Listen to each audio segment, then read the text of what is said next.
Masih di channel Belem Belajar Lempeng menurut Putih Sera. Kali ini kita akan menyimak obrolan atau sharing mengenai dasar-dasar membangun fondasi spiritual. Sebelumnya kita simak cuplikan berikut ini.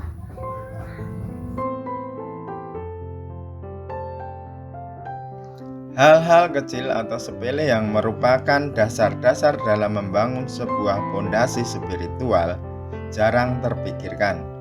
Pada awalnya memang butuh waktu banyak untuk merenungkan atau mengevaluasinya. Tetapi bila sudah menjadi kebiasaan, maka nggak butuh waktu banyak, karena secara otomatis akan tahu mana yang baik dan mana yang tidak, mana yang benar dan mana yang tidak benar. Jiwa yang baik dan benar akan secara otomatis mempengaruhi tubuh yang dapat digunakan untuk mengetahui sesuatu. Sebagai contoh misalnya, tubuh akan terasa nggak enak atau nggak nyaman bila telah melakukan suatu kesalahan. Bila sudah diketahui kesalahannya itu apa, lalu disadari dan berusaha untuk tidak membuat kesalahan lagi, maka secara otomatis tubuh akan enakan kembali. Jika memang ingin belajar lempeng dan berusaha untuk selalu lempeng dalam segala hal, pahami hal-hal kecil atau sepele yang merupakan dasar-dasar dalam membangun sebuah fondasi spiritual. Roh kebenaran akan menunjukkan kebenaran-kebenaran sejati bila mau mencari. Namun dalam sebuah pencarian haruslah memiliki dulu fondasi yang kokoh atau kuat dan memiliki pemahaman yang baik tetapi benar. Sekecil atau sesepele apapun suatu pemahaman yang baik dan benar, itu merupakan bagian dari sebuah fondasi. Sepertinya sangat menarik ya. Ayo kita simak videonya sampai habis. Kali ini kita akan ngobrol bersama Mbak Lesti ya. Selamat siang Mbak Lesti. Selamat siang Mas. Kita sharing sebentar ya. Ya. Mbak Lesti kan ikut belajar lempeng nih. Ya. Nah, apa saja sih yang diperlukan untuk membangun sebuah fondasi spiritual? Enggak, Mbak? Ya, banyak yang harus dipelajari dan dilakukan Mas, terutama seperti perenungan atau evaluasi diri. Ya, apa yang telah kulakukan hari ini sudah pas atau belum? ya. Tujuan dari perenungan atau evaluasi ini untuk merubah pola pikir dan pola hidup, ya sekaligus untuk melatih daya ingat lah. Oke, perenungan ya atau evaluasi diri ya. Apa sih yang perlu dievaluasi atau direnungkan dan itu waktunya kapan itu Mbak?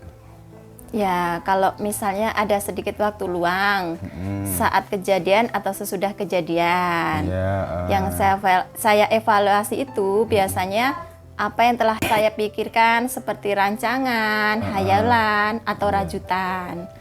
Lalu apa yang telah saya ucapkan, tujuannya untuk apa, akibatnya apa, seperti itu. Intonasi atau bicara saya bagaimana, penguasaan kata saya benar atau enggak, selanjutnya apa yang telah saya lakukan pada hari ini. Oh ya, oke. Nah, sepertinya sangat menarik untuk kita bahas ya Mbak ya. Iya. Memang dengan membangun fondasi yang kuat tentunya kita akan mampu berdiri kokoh ya. Kan kita bahas satu persatu ya Mbak ya. Itu tadi kan ada evaluasi atau renungan yang perlu kita renungkan, kita evaluasi seperti rancangan, hayalan, rajutan itu ya. Untuk biar lebih jelas atau gamblangnya, coba Mbak Lesti mungkin dari pengalaman pribadinya, monggo bisa dibagikan contoh-contohnya seperti apa, monggo Mbak Lesti. Ya, contohnya apa yang saya pikirkan, misalnya kebetulan tadi malam saya tuh mau mengerjain teman saya, ada rencananya gitu. Nah, karena teman saya itu kan orangnya penakut, suka mengandai-andai, kebetulan suka menghayal juga. Tapi nggak jadi saya kerjain. Pikir saya ya untuk apa? Nggak ada manfaatnya toh. Karena merancang suatu tindakan yang negatif, apalagi dapat berakibat buruk bagi orang lain dan nggak benar, suka menghayal, itu sangat mempengaruhi pola pikir. Mempengaruhi pola pikir hidup yang tidak baik. Karena hidup dengan penuh hayalan itu sama saja hidup dalam ketidakpastian. Atau hidup dalam kesemogaan. Biasanya selalu berandai-andai, selalu harap yang tidak masuk akal, dan biasanya untuk bisa menerima suatu kenyataan sulit pastinya. Seperti itu, Mas.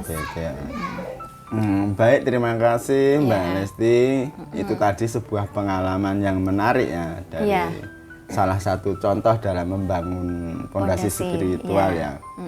Apa yang kita pikirkan, atau apa yang telah kita pikirkan, yang sudah atau yang baru sedang terjadi, itu memang perlu kita evaluasi, kita renungkan ya.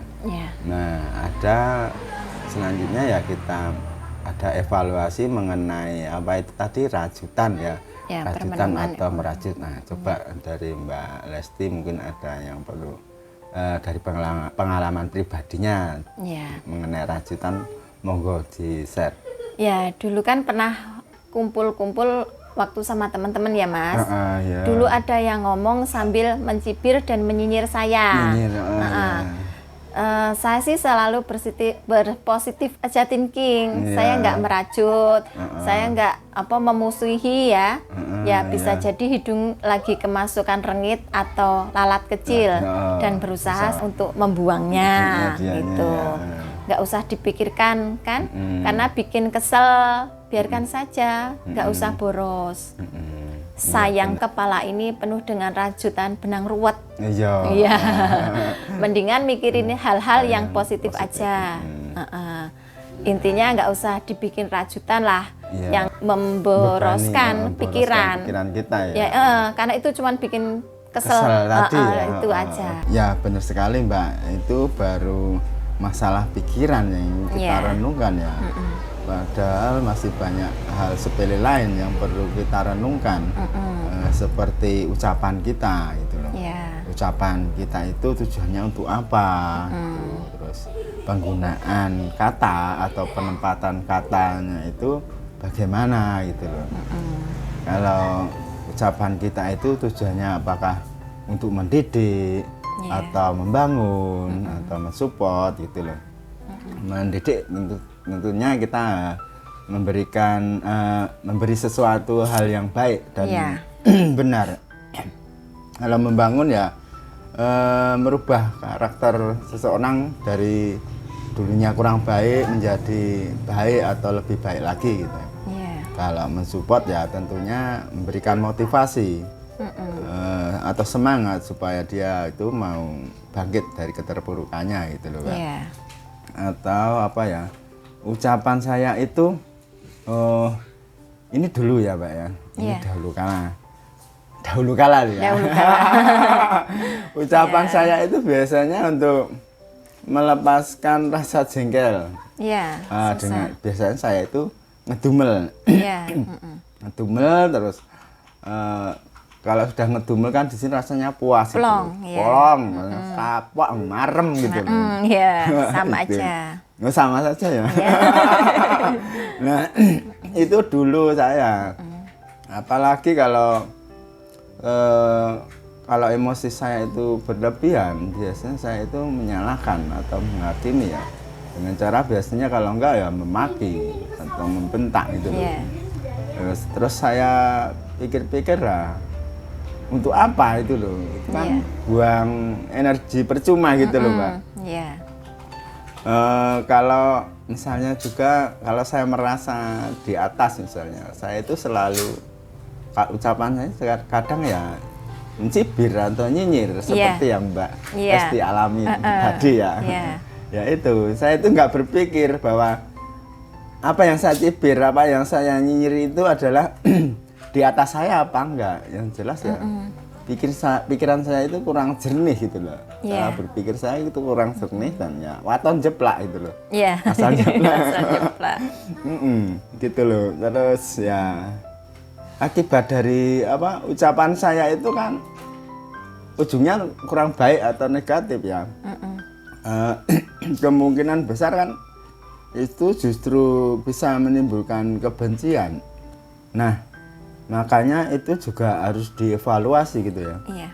Dan ternyata memang banyak sekali yang harus saya benahi gitu loh. Untuk menjadi lempeng gitu. Saya ini sudah ikut belajar lempeng itu sudah 20-an tahun lebih loh. Iya, lumayan lama itu. Iya. Cuma kok panggah kayak gini. Lempeng-lempeng. Orang lempeng. Saya bisa belajar lempeng di sini ini ya merupakan suatu anugerah besar bagi saya ya. Iya. Ini bukan suatu hal yang sia-sia. Percayalah, Mbak. Disinilah tempatnya. Kita bisa menemukan semuanya, bisa mengetahui semuanya gitu. Iya. Yang perlu kita evaluasi, kita lanjut lagi ya. Perlu kita evaluasi dan benahi yang lain adalah penggunaan maupun penempatan kata atau intonasi atau nada bicara ya. Itu memang ya harus melihat situasi dan kondisi ya. Maka setiap ucapan itu haruslah benar-benar dijaga gitu loh. Jangan sampai ucapan saya itu sampai salah atau keliru ya. Karena kalau sampai fatal akibatnya itu bisa membunuh cipta, rasa dan karya orang lain loh itu. Nah, itulah yang paling menurutku sadis gitu loh, Pak. Sadis. Iya, sadis banget. Selanjutnya ya yang harus direnungkan atau dievaluasi selain selain pikiran, ucapan itu tadi ya adalah apa yang telah saya lakukan atau telah saya perbuat itu loh pada entah itu pada pekerjaan, pada tindakanku setiap hari, rutinitasku lah misalnya atau kepada makhluk hidup. Makhluk sesama kita, apakah itu melakukan kesalahan, ataukah menguntungkan diri pribadi, atau malah justru mencelakai pihak lain gitu loh, Mbak. Nah itulah makanya ya selain ucapan, pikiran dari pikiran tadi ya, dari pikiran kan tentunya ada ucapan, terus yang selanjutnya itu tindakan. Nah makanya itu memang perlu kita kita evaluasi, kita renungkan loh kesalahan kita hari ini, kita itu melakukan kesalahan apa gitu loh, Mbak. Oke, terima kasih ya, Mbak ya. Jadi sama-sama. Jadi dasar membangun spiritual, fondasi spiritual adalah mentalitas jiwa yang bermoral baik dan benar, yang memiliki sifat kejujuran, rendah hati, berani, sabar dan tekun, jujur dalam segala tindakan, berani menyatakan yang benar, rendah hati pada siapapun, dan nalar dalam setiap pertimbangan dan selalu berpikir logis, dan tentunya ya tekun dalam pencarian. Terima kasih, semoga bermanfaat dan salam sehat untuk kita semua.